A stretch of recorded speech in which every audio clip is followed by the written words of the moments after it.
Page 334, Chapter 9, The Law Becomes a Man. Our review has already grown, yet we have in fact hardly begun. All the big and famous trials are still ahead of us, but their basic lines have already been indicated.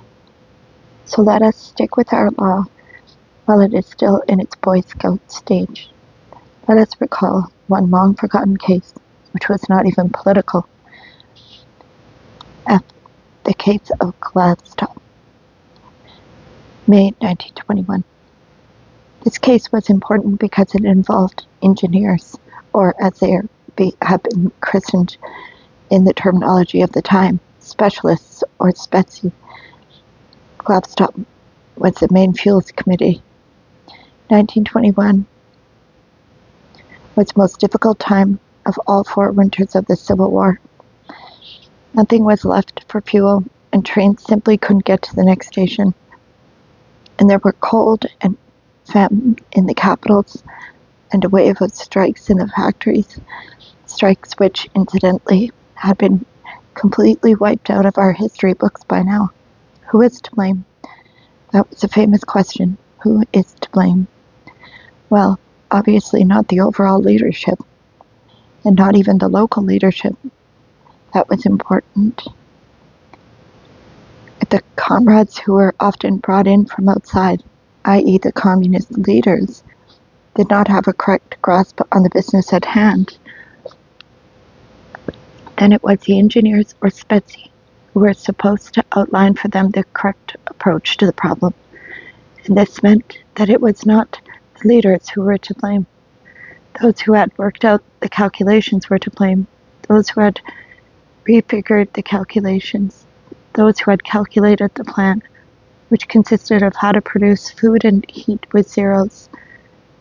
Those to blame weren't the only ones who compelled, but the ones who calculated. If the planning turned out to be inflated, the spetsy were the ones to blame. Because the figures did not jibe, this was the fault of the spetsy, not the Council of Labor and Defense, and not even the responsible men in charge of the Glavstock, the main fuels committee. If there was no coal, firewood, or petroleum, it was because the spetsy had brought about a mixed-up, chaotic situation, and it was their own fault that they hadn't resisted the urgent telephonograms of Rykov and the government, and had issued and allotted fuels outside the scope of the plan.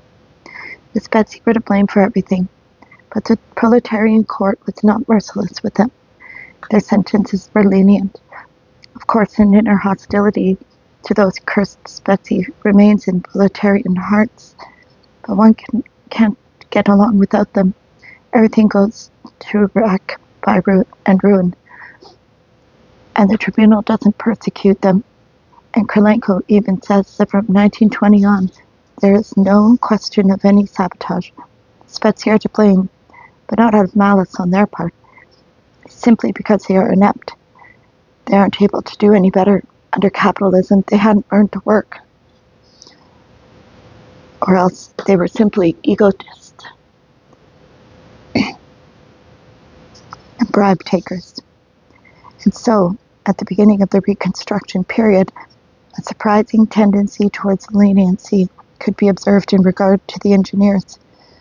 Year 1922, the first year of peace, was rich in public trials.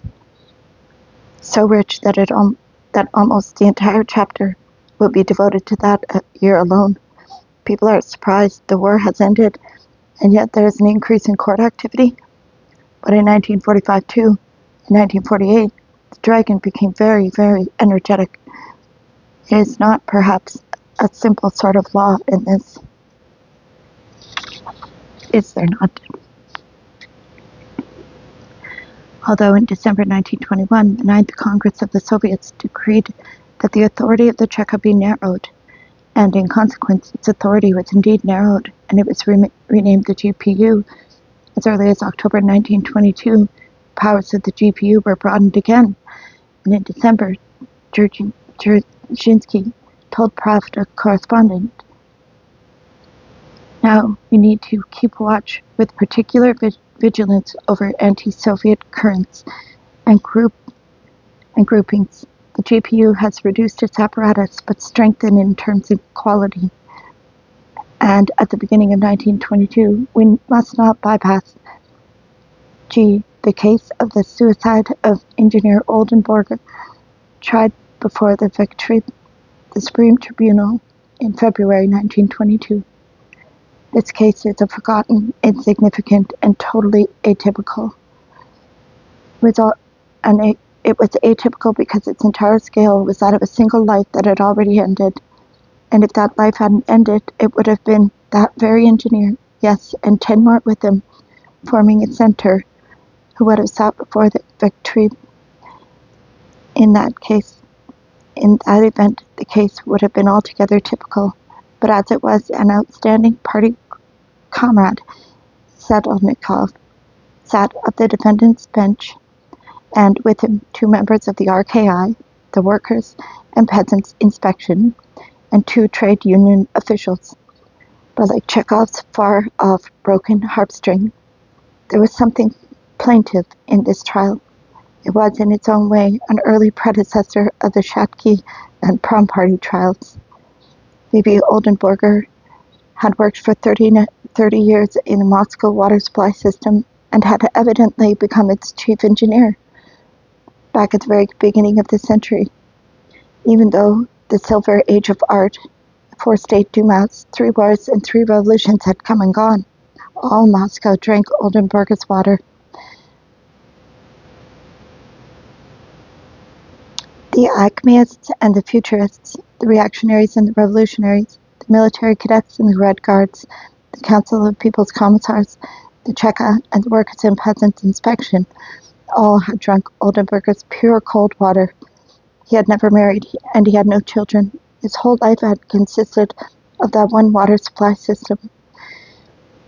In 1905, he refused to permit the soldiers of the guard near the water supply conduits, because the soldiers, out of clumsiness, might break the pipes or machinery. On the 2nd day of the February Revolution, he said to his workers that was enough. The revolution was over, and they should all go back to their jobs. The water must flow.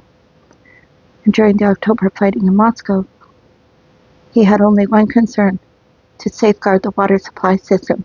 His colleagues went on strike in answer to the Bolshevik coup d'etat, and invited him to take part in the strike with them. His reply was, "On the operational side, please forgive me. I am not on strike. In everything else, yes, I am on strike," unquote. He accepted money for the strikers from the strike committee and gave them a receipt, but he himself dashed off to get a sleeve to repair a broken pipe. But despite this, he was an enemy. Oh, how sad. Here's what he had said to one of the workers: "The Soviet regime won't last 2 weeks." There was a new political situation preceding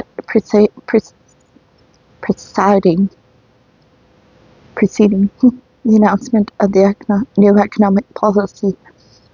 And in this context, Krylenko could allow himself some frank talk before the victory. It was not only that this Betsy who thought that way at the time, that it's what we ourselves thought more than once. But despite this, Oldenburger was an enemy, just as Comrade Lenin had told us. To keep watch over the bourgeois specialists, we need a watchdog, the RKI, the Workers' and Peasants' Inspection. They began assigning 2 such watchdogs to Oldenburger on a full-time basis.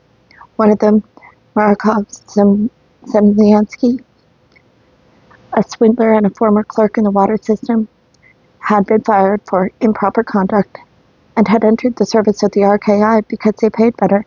He got promoted to the Central People's Commissariat because the pay was even better, and from that height he had returned to check up on his former chief and take hearty vengeance on the man who had wronged him. Then, of course, the local party committee, that matchless defender of the workers' interests, wasn't dozing either.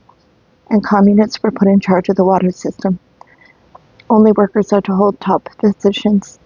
There are to be only communists at the leadership level, and the wisdom of this view was confirmed by the given trial. The Moscow Party organization also kept its eyes on the water supply system, and behind it stood the Cheka. In our own time, we built our army on the basis of a healthy feeling of class enmity. In its name, we did not entrust even one responsible position to people who did not belong to our camp without assigning them a commissar. And so they all immediately began to order the chief engineer about, to supervise him, to give him instructions, and to shift the engineering personnel around without his knowledge. They broke up the whole nest of businessmen. They did not even so safeguard the water supply system. Things didn't go better with it, but worse. So slyly had that gang of engineers contrived to carry out an evil scheme, even more overcoming its intellectual interim nature, as a result of which he had never in his life expressed himself sharply. Oldenburger made so bold as to describe as stupid stubbornness the actions of the new chief of the water supply system, Zinyuk, to Krylenko, a profoundly likable person based on the basis of his internal structure. Yeah, a communist. It was at this point that it became clear that Engineer Oldenburger was consciously betraying the interests of the workers, and that he was a direct and open enemy of the dictatorship of the working class. They started bringing inspection commissions into the water supply system, but the commissions found that everything was in good order and the water was being supplied on a normal basis. The RKI men, the Rab Krenovsky, refused to be satisfied with this. They kept pouring report after report into the RKI. Oldenburger simply wanted to ruin, spoil, break down the water supply system for political purposes. He was unable to. Well, they put what obstacles in his way that they could. They prevented wasteful boiler repairs and replacing the wooden tanks with concrete ones. At meetings of the water supply system workers, the leaders began saying openly that their chief engineer was the soul of organized technical sabotage, and that he should not be believed, and that he should be resisted at every point. Despite all this, the operation of the water supply system not only didn't improve, but deteriorated. What was particularly offensive to the hereditary proletarian psychology of the officials of the Workers' and Peasants' Inspection and of the trade unions was that the majority of the workers at the pumping stations, quote, had been infected with petty bourgeois psychology, unquote, and unable to recognize Oldenburger's sabotage, had come to his defense. At this point, elections to the Moscow Soviet were being held, and the workers nominated Oldenburger as the candidate of the water supply system, against whom, of course, the party cell backed its own party candidate. However, this turned out to be futile because of the engineers' fraudulent authority with its workers. Nonetheless, the party cell brought up the question of the district party committee on all levels and announced at a general meeting that Oldenburger is the center and soul of sabotage and will be our political enemy in the Moscow Soviet. The workers responded with an uproar and shouts of untrue lies, and at that point the secretary of the party committee, Comrade Readalong, flung right in the faces of the thousand-headed proletariat there. Quote, I am not even going to talk to such black hundred reactionary pogrom makers, unquote. That is to say, we'll talk to you somewhere else. In the Lubyanka. Party measures were also taken. They expelled the chief engineer from, no less, the Collegium for Administration of the Water System, and kept him under constant investigation, continually summoned him before a multitude of commissions and subcommissions, kept interrogating him and giving him assignments that were to be urgently carried out. Every time he failed to appear, he was entered in the record in case of future trial. And though the Council of Labor and Defense Chairman Konrad Lenin They had got an extraordinary troika appointed to the water system. It consisted of representatives of the RKI, the Council of Trade Unions, and Comrade Kubyshev. And for the fourth year, the water kept right on flowing through the pipes, and Muscovites kept on drinking it and didn't notice anything wrong. Then Comrade Readalong wrote an article for the newspaper Ekonomическая жизнь, quote, in view of the rumors disturbing the public in regard to the catastrophic state of the water mains, unquote, and he reported many new alarming rumors, even that the water system was pumping water underground and was intentionally washing away the foundations of all Moscow, unquote. Set there by Ivan Kalita in the 14th century. They summoned a commission of the Moscow Soviet. The commission found that the state of the water system was satisfactory and that its technical direction was efficient, unquote. Oldenburger denied all the accusations, and then Readalong placidly declared, quote, I had set myself the task of stirring up a fuss about this matter in order to get the question of the specie taken up, unquote. What remained for the leaders of the workers to do at this point? What was the final infallible method? A denunciation to the Cheka? Readalong resorted to just that. He painted a picture of the conscious wrecking of the water system by Oldenburger. He did not have the slightest doubt that a counter-revolutionary organization existed in the water system in the heart of Red Moscow, and furthermore, a catastrophic situation at the Readalong water tower. At this point, Oldenburger was guilty of a tactless act of rudeness, the outburst of a spineless interim intellectual. They had refused to authorize this order of new boilers from abroad, and at the time in Russia it was quite impossible to fix the old ones, so Oldenburger committed suicide. It had just been too much for one man, after all. He hadn't undergone the conditioning for that sort of thing. The cause was not lost, however. They could find a counter-revolutionary organization without him. The RKI men would now undertake to expose the whole thing. Some concealed maneuvering went on for 2 months, but such was the spirit at the beginning of the NEP that a lesson had to be taught both one side and the other. So there was a trial in the Supreme Tribunal. Krylenko was moderately severe. Krylenko was moderately merciless. He was understanding. Quote, the Russian worker, of course, was right to see every person not of his own class, someone more likely to be an enemy than a friend. And, nevertheless, quote, given the further change in our practical and general policy, perhaps we must be prepared for still greater concessions, for retreating and maneuvering. Perhaps the party will be forced to adopt a tactical program of actions which the primitive logic of honest, dedicated warriors is going to protest, unquote.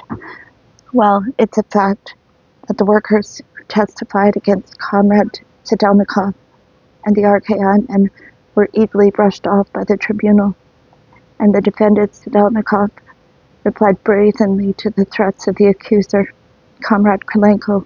I know all of these articles, but after all, no one is judging class enemies here, and those articles relate to class enemies, unquote.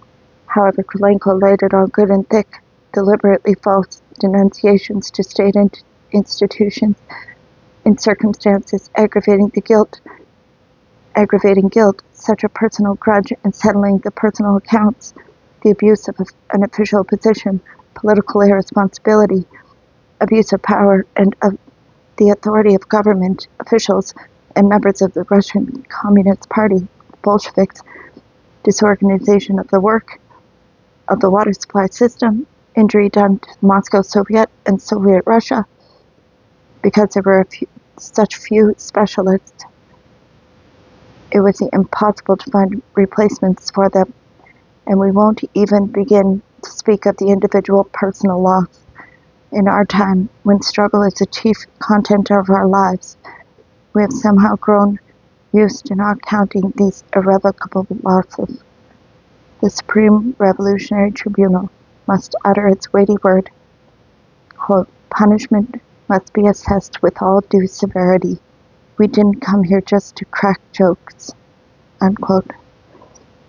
Good Lord, now what are they going to get? Could it really be? My reader has gotten used to the prompting, all of them to be shot. And that is absolutely correct. All of them were to be publicly shamed, bearing in mind their sincere repentance. All of them to be sentenced to ostracism and ridicule. Two truths about Sidelnikov allegedly got 1 year in jail. You will just have to forgive me if I don't believe it.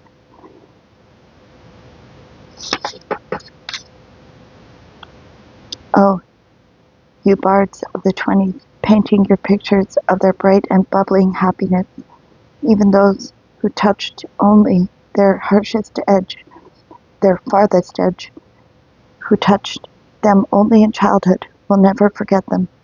And those plug uglies, those fat faces, busy persecuting engineers, in the 20s too, they ate their bellies full. And now we also see they have been busy from 1918 on. We'll take a break there. If this turkey won't give it up, mate. I know. Thank you. Good night.